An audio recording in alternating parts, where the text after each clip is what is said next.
Objectif principal de cette session du Comité national de la microfinance, réfléchir à la mise en place de stratégies adaptées pour booster le développement du secteur de la microfinance. À l'œuvre au sein de ce comité, le ministre en charge de la microfinance et les principaux acteurs du secteur. L'objectif, c'est d'assurer une bonne coordination des actions du secteur pour garantir les meilleures synergies dans les interventions.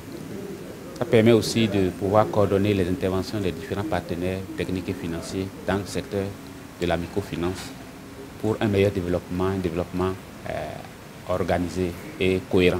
Au menu de cette première session de l'année 2018, l'adoption du compte rendu de la troisième session de 2017, le point d'exécution des tâches prévues, l'appropriation de la nouvelle configuration du ministère de tutelle, une réflexion sur l'état de conjoncture dans le secteur de la microfinance, sans oublier le projet de recensement des acteurs exerçant dans le milieu. Il y a beaucoup d'institutions qui exercent en marge de la réglementation et il est question aujourd'hui d'organiser un recensement exhaustif pour identifier ces acteurs et permettre au Comité national de microfinance de plaider auprès des autorités béninoises afin qu'un assainissement rigoureux soit fait au sein de ce secteur. Ce recensement, les SFD formels, c'est-à-dire agréés, doivent jouer un rôle important.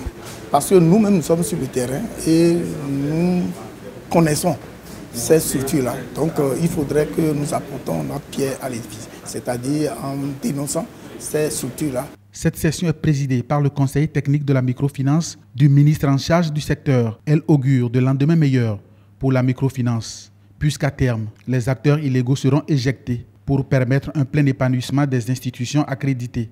Le Comité national de la microfinance est financé par le projet d'appui au développement, à la professionnalisation et à l'assainissement de la microfinance à Dapamé.